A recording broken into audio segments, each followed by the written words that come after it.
Olá, tudo bem? Jesus claramente ensinou sobre o uso da mente. Pedi e obtereis.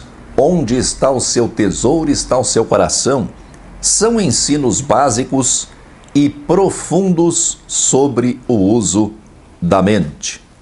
O entendimento disso não tem nada de religioso. E nem importa se você acredita ou não se Jesus existiu.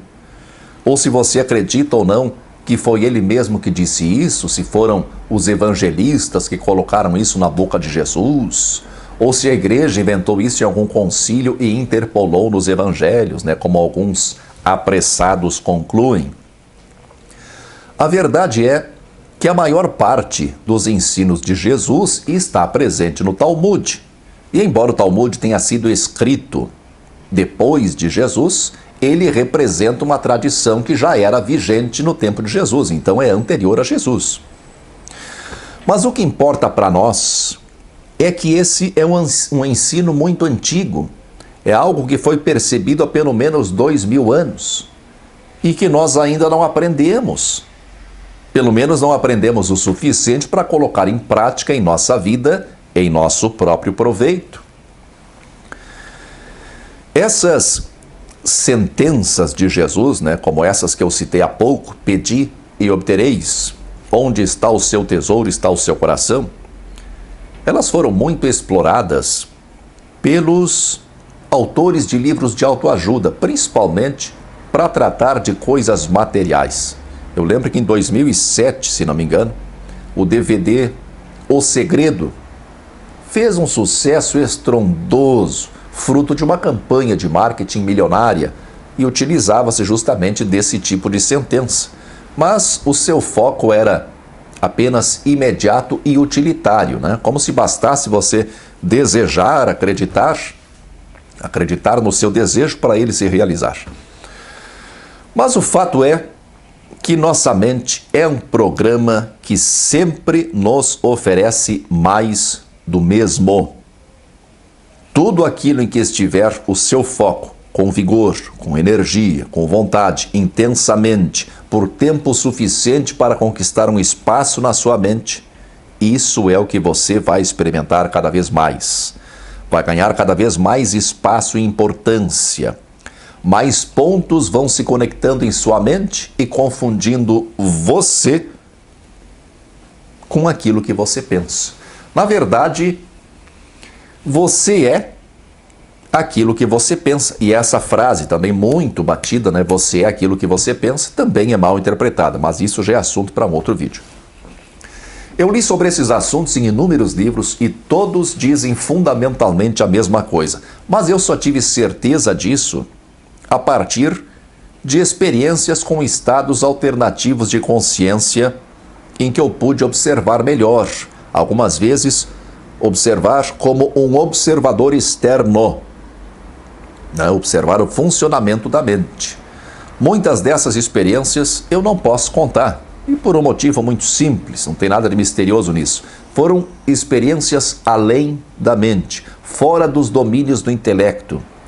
E como a nossa comunicação se dá através de palavras, e as palavras são produzidas pelo intelecto, o intelecto não dispõe de meios para comunicar essas experiências, então é tempo perdido.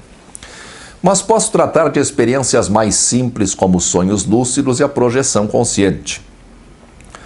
Você que me acompanha há mais tempo vai me achar repetitivo, eu lamento por isso.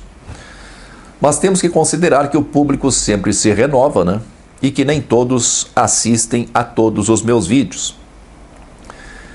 Eu já narrei em alguns vídeos algumas experiências que eu tive com projeção consciente. Para saber mais detalhes, você deve assistir aos meus vídeos Aviso Espiritual sobre a minha missão na Terra e Projeção Consciente, minha opinião atual.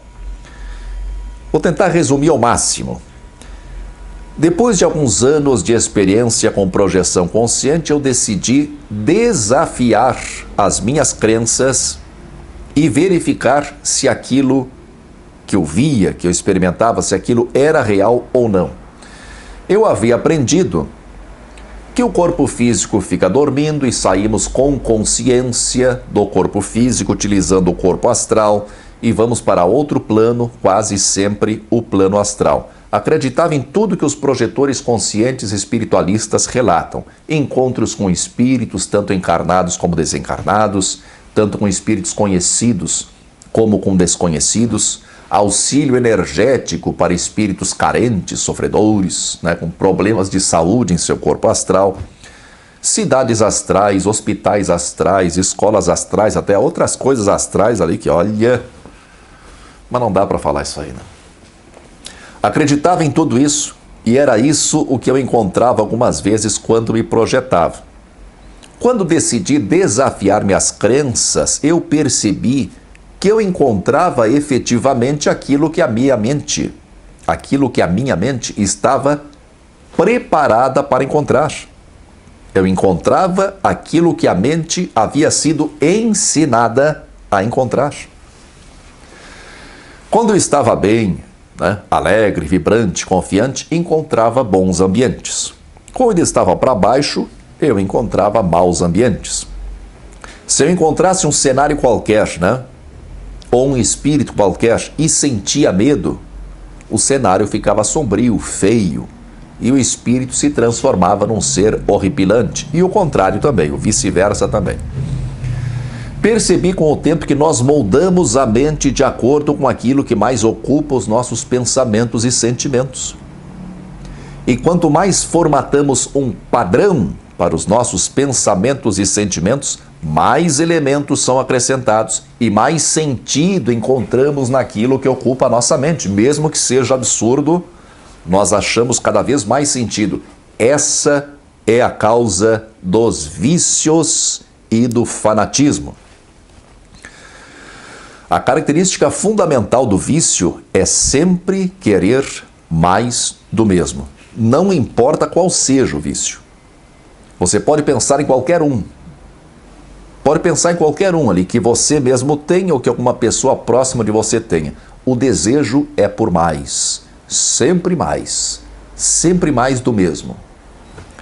Com o fanatismo acontece exatamente a mesma coisa, pois o fanatismo é um vício como qualquer outro. Apenas o seu objeto é diferente. O que vicia nesse caso são as emoções advindas de algum ideal. Os mais comuns são a política, a religião e o futebol. Mas vamos deixar o futebol de lado, Futebol comparado à política e religião é menos prejudicial, às vezes até inocente. Uma ideologia política ou religiosa representa um ideal. Você se interessa por esse ideal, estuda sobre ele, frequenta lugares em que se reúne com pessoas que estão em busca desse mesmo ideal, que valorizam esse mesmo ideal assim como você. Você está constantemente alimentando a sua mente com tudo que está ligado a esse ideal. A mente é um programa que nos oferece sempre mais do mesmo. Se você alimenta a mente com assuntos e emoções ligadas a um ideal, a mente permanece ativa, acesa, ligada a tudo o que concerne direta ou indiretamente a esse ideal. E cada vez fica mais fácil encontrar evidências de que o seu ideal está certo, pois o foco da sua mente está direcionado a isso e a mente aceita tudo. Imagine apenas como ilustração que a sua mente é uma árvore. A árvore cresce se ramificando, Cada ramo vai criar novos ramos e assim ela cresce. Quando você está se fanatizando por um ideal, é como se só um ramo, como se só um galho se ramificasse criando novos galhos. A árvore imaginária, em pouco tempo, fica em desarmonia, ela fica torta para um lado, fica em desequilíbrio. Assim é a mente fanatizada. A maior parte das novas informações que você adquire vai para o mesmo ramo. E você desenvolve a mente de forma desequilibrada e desarmoniosa. Eu usei os vícios e fanatismo como exemplo, mas o funcionamento da mente é o mesmo para tudo. Vícios e fanatismo, que também é um vício, Eles têm mais facilidade para dominar a sua mente pelo forte teor de emoção envolvido. E o mal é justamente esse. Esses vícios passam a exercer um domínio sobre a mente. São como vírus de computador, que impede o funcionamento adequado de algum programa ou mesmo do sistema operacional. Ou um vírus físico, como esse que está aí, promove a desarmonia no organismo, né? Afeta diferentes funções do programa que é o corpo físico. Por isso, faz muito sentido para mim essas sentenças de Jesus que eu citei: pedi e obtereis, né? Quando nós começamos a querer alguma coisa em nossa vida, nós nem sempre temos a noção exata de onde isso pode parar. Mas a mente, se suficientemente alimentada com informações e nutrida com emoções, vai atender ao seu pedido.